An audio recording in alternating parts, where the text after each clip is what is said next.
વીરાબેન નિર્વાણ તિથિ નિમિત્તે ભજન સત્સંગ જે રાખ્યું એ બદલ કોટી કોટી વાર વંદન એમને તથા એમના પરિવારને અને લગભગ વર્ષોથી આ ઉજમતા આવે છે એટલે આવું કાર્ય કરવું એ અતિ સુંદર છે કારણ કે ધન તો ઘણા કને હોય છે પણ આવું થતું હા ઘણા પિતાઓ એમના પુત્ર પાછળ ખૂબ મિલકત અઢળક મિલકત મેળવી જતા હોય છે પણ કોઈ વારસામાં એમના પુત્રો કોઈ આવું કરી કરતા નથી કરતા આ તો સાત્વિક ધન કમાયેલું હોય અને કંઈક સંસ્કારો રેડેલા હોય તો એ પરિવારમાં આવું જાગૃત થાય છે અને એના ઘરે સંતો વધારાય છે અહીંયા સત્સંગ થાય છે અહીંયા ભજન થાય છે અને સદાય પરમાત્માનો વાસી હોય છે એટલે અતિ ઉત્તમ કાર્ય છે જેણે આવું ભજન સત્સંગ રાશિ મહાપુરુષોને તેડાઈ એમના સતગુરુ મહારાજના પગલા કરી અને જેવો સુંદર કાર્યક્રમ કરે છે અને આ કાર્યક્રમ કરવાથી કોકનો કોક જીવમાંથી જાગૃત થાય છે ફેર પાછો આમાંથી જાગૃત થાય છે કે જેમ એક લેબડા આવે 12 મહિને જાતા લેબોડી આવે અને હજારો લેબોડીઓ આવી અને ઈ લેબોડી પડી કોઈ બધી લેબોડીઓ લેબડો તો છે પણ ઈ પરિપક્વ થાતો નહીં થાતો લાખો લેબડીઓ છે એમાં લાખો લેબડા છે પણ ઈ લેબડીઓ ભય પડે પણ એમાંથી બધા પરિપક્વ લેબડા થાતા પણ એને કદાચ કોઈ વિવેક મળી જાય એને ખાતર મળી જાય એને પાણી મળી જાય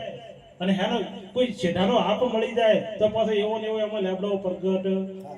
તો તમે એમ ના માનતા કે આટલા બધા ભજનમાં આવે છે બધા સુધરી જાય એવું માનવામાં આવતું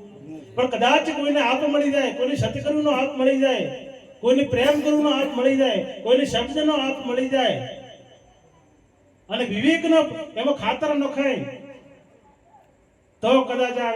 પાછો અબો વળી તૈયાર તો અબો તૈયાર થાય અને તો ઈ અબો તૈયાર થાય અને ફળે આલે અને સોયડોય આલે આવો પાછો તૈયાર થાય એટલા માટે સત્સંગ ભજન એક આપણા ઘરને વગણે કરવામાં આવે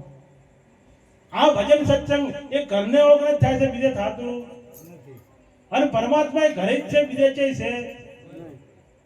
પણ આજ તમે જુઓ તો આખી ભારતની ભૂમિમાં લક્ઝરીઓ હજારો ફરે છે તીર્થમાં યાત્રામાં વર્તમાં કથામાં બધા ફરી પણ તમે નક્કી કરો કે સાહેબ એમાંથી પરમાત્મા ક્યાં નહીં મળ્યો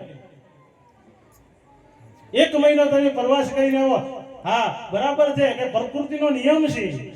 પ્રકૃતિના દર્શન કરો સર્વમાં પરમાત્મા વ્યાપક છે જાવું જરૂરી છે પણ પરમાત્માની પ્રાપ્તિ કરવી હોય તો ઘરે જ મળે છે નરસિંહ મહેતાને ઘરે મળ્યો શકુબાઈને ઘરે મળ્યો મીરાબાઈને ઘરે મળ્યો બધા સંતો મહાપુરુષના પુરાવા જોઈ લો એ એમના ઘરે મળ્યો છે હવે તમે ઘરા પથરાવાળું ના ગણતા પાછા હા સંતો મહાપુરુષો એ ઘરની વાત નથી કરતા અસલ ઘરની વાત કરે છે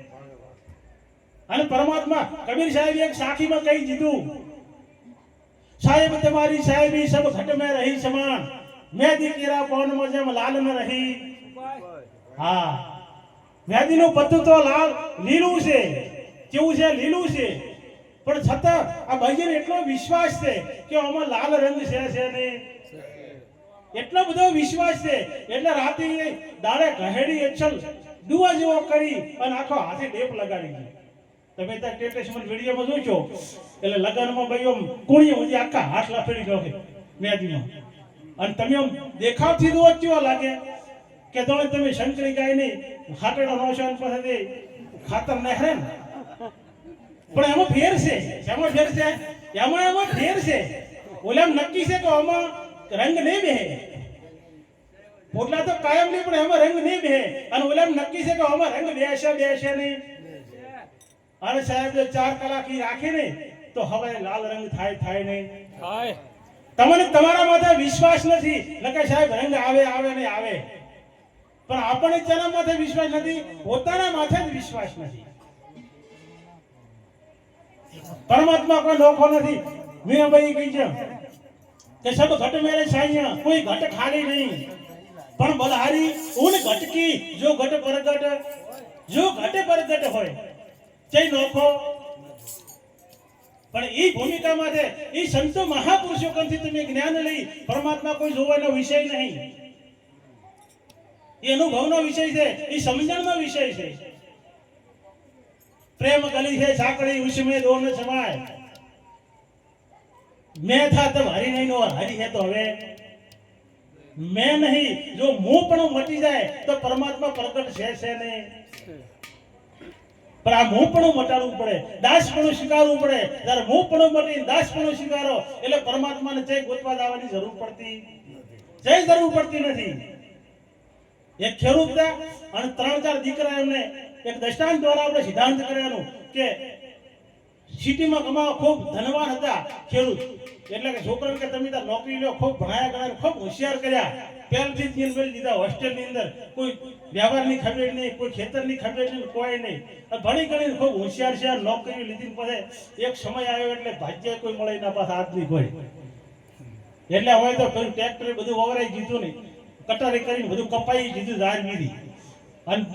બાપો બેઠા કે હવે છોકરાને કે આ બધું થઈ ગયું હજુ પણ ફૂલા વાળવા વાળો કોઈ છે એટલે જમી બીધી વેસોબરી અને મને લઈ ગયો હવે અહીંયા આપણે કોઈ રાખવું નહીં